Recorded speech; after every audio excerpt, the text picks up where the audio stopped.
The sky above Theta 9 burned orange and red as Colonel Marcus Kane pulled his crippled fighter through another desperate turn. Warning lights screamed across his console in a cascade of failure. Fuel leak. Hydraulics offline. Left engine dead. The right engine was running on fumes and determination alone. Behind him, 3 Vexillian interceptors moved through the smoke like silver predators, their plasma cannons charging for another volley. They had been hunting him for 17 minutes across the burning remains of what used to be a peaceful colony world. 17 minutes of dodging, weaving, and refusing to die. The communication channel crackled. The Vexillian squadron leader spoke in their clicking, precise language, translated through the universal codec. Human pilot, your craft is finished. Surrender, and we will grant you a warrior's death. There is honor in knowing when you are beaten. Marcus laughed, the sound harsh in his helmet. You think I'm beaten? This is just getting interesting. He slammed the control stick forward, diving toward the jagged mountain range below. His fighter shook violently, pieces of the wing breaking away in the wind. The Vexillians followed, confident and controlled. They had every reason to be. Their ships were faster, stronger, and completely intact. The humans' vessel was barely holding together. By every logical calculation, this fight was over. But they didn't understand humans. Not really. They had studied human tactics, analyzed human technology, and prepared for human aggression. What they hadn't prepared for was human stubbornness, the absolute, unreasonable refusal to accept defeat even when defeat was obvious. Marcus pulled up at the last possible second, skimming over a rocky peak with meters to spare. The Vexillians, with their superior reflexes, followed easily. They thought he was running. They were wrong. He was leading them exactly where he wanted them. His right engine died with a choking sputter. The fighter immediately began to lose altitude, dropping like a stone toward the canyon below. The remaining control surfaces fought against him as the craft started to spin. "Engine failure detected," his computer announced in its calm, unhelpful voice. "Total system failure in 40 seconds. Ejection recommended." "Shut up," Marcus growled, fighting the stick with both hands. "I'm not done yet." The Vexillians moved in for the kill, their weapons hot and ready. But they saw a dying craft, a defeated pilot, an easy conclusion to a brief hunt. The squadron leader locked his targeting system, preparing to fire the final shot. Then Marcus did something they didn't expect. He stopped fighting the spin. Instead, he used it, rolling the dying fighter through a full rotation while simultaneously dumping what little fuel remained. The volatile liquid sprayed out in a wide arc, catching the superheated air from his damaged engines. The sky caught fire. A massive wall of flame erupted between Marcus and his pursuers. The lead Vexillian pilot pulled up hard, surprised by the sudden inferno. His wingman wasn't fast enough. The interceptor plunged through the flames and emerged on the other side with half its electronics fried. It spiraled away, trailing black smoke. 2 left. Then Marcus's fighter dropped another 100 meters, completely powerless now. The canyon walls rose up on either side, sharp and unforgiving. Without engines, without hydraulics, he had nothing but gravity and guts. "Ejection system offline," the computer informed him. "Impact in 15 seconds. 14 seconds too many," Marcus said. He spotted what he was looking for ahead. A narrow gap between 2 rock formations, barely wide enough for a fighter. Definitely not wide enough for 2.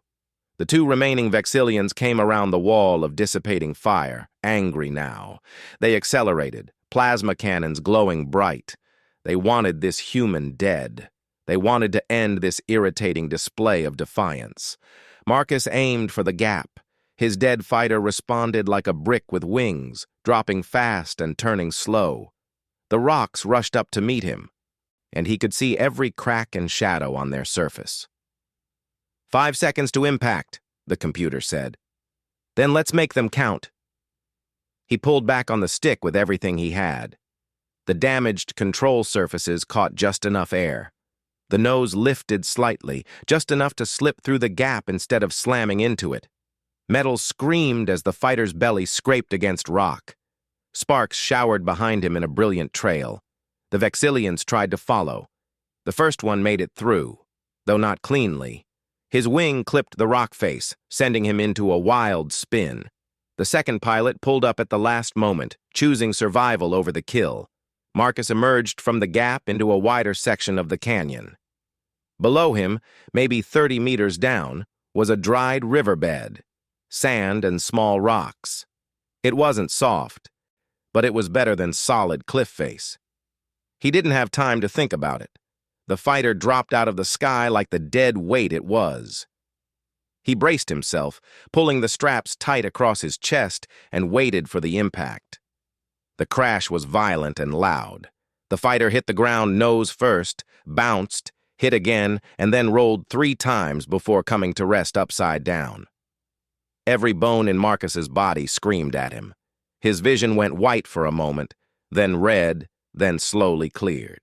He hung in his straps, blood dripping from his nose. The cockpit was filled with smoke and the smell of burning electronics. Outside, he could hear the high-pitched whine of the remaining Vexillian fighter circling overhead. "Still alive," he muttered, tasting copper. "Figures." The canopy release was jammed. He kicked it 3 times before it finally popped open with a hiss of hydraulic fluid. He fell out onto the sandy ground, landing hard on his shoulder. Everything hurt. That was good. It meant he was alive. The Vexillian fighter descended slowly, landing 50 meters away with perfect precision. The cockpit opened and the pilot climbed out. He was tall, like all his species, with 4 arms and blue-gray skin that seemed to shimmer in the fading light. His black eyes fixed on Marcus with something that might have been respect. "You fought well, human," the Vexillian said, his voice deep and resonant. "Your ship is destroyed. Your weapons are gone, yet still you stand. I do not understand this." Marcus pulled himself to his feet, swaying slightly. His sidearm was still in its holster. He drew it, the motion slow and deliberate, and the weapon felt heavy in his hand. "Yeah? Well, I don't understand why you keep attacking peaceful colonies. I guess we're both confused." The Vexillian's translator chirped. "Your weapon is small. You are injured. I have 4 arms and superior strength. Logic suggests you should surrender." "Logic can go to hell," Marcus replied. "I'm still breathing, which means I'm still fighting. That's how we do things." For a long moment, the Vexillian simply stared at him. Then, slowly, deliberately, he raised all 4 of his hands in what Marcus recognized as their species' gesture of respect. "I understand now," he said quietly. "You humans, you do not fight to win. You fight because you refuse to lose. These are different things." "Finally," Marcus said, not lowering his weapon. "Hi, someone gets it."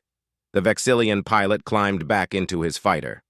"I will report that you were killed in the crash," he called down. "You have earned this one escape, human. Use it wisely."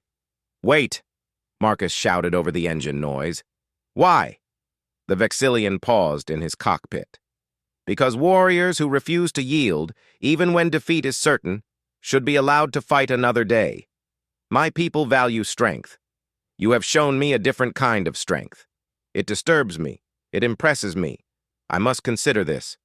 The fighter lifted off in a swirl of dust and sand, rising quickly into the darkening sky. Marcus watched it go, then slowly lowered his sidearm. His legs gave out, and he sat down hard on the ground beside the wreckage of his ship. "Command, this is Colonel Kane," he said into his emergency transmitter, hoping it still worked. "My fighter's gone, but I'm still here. Could use a pickup when you get a chance." Static crackled back at him for a moment, then a voice broke through. "Kane? We thought you were dead. Your transponder went dark 15 minutes ago." "Rumors of my death have been greatly exaggerated," Marcus replied, allowing himself a small smile despite the pain. "The jet's done, but I'm not. Send a transport to my coordinates, and maybe a medic. Definitely a medic. Copy that. Transport inbound. How did you survive against 3 interceptors in a damaged fighter? Marcus looked at the smoking wreckage of what used to be a top-of-the-line fighter jet. Carbon fiber twisted into abstract shapes. Electronics melted into slag. Everything reduced to ashes and scrap metal. I kept fighting, he said simply. That's what we do. 3 hours later. See, as the rescue transport carried him back to base, Marcus stared out the window at the stars. Somewhere out there, a Vexillian pilot was probably filing his false report, telling his commanders that the human was killed in action.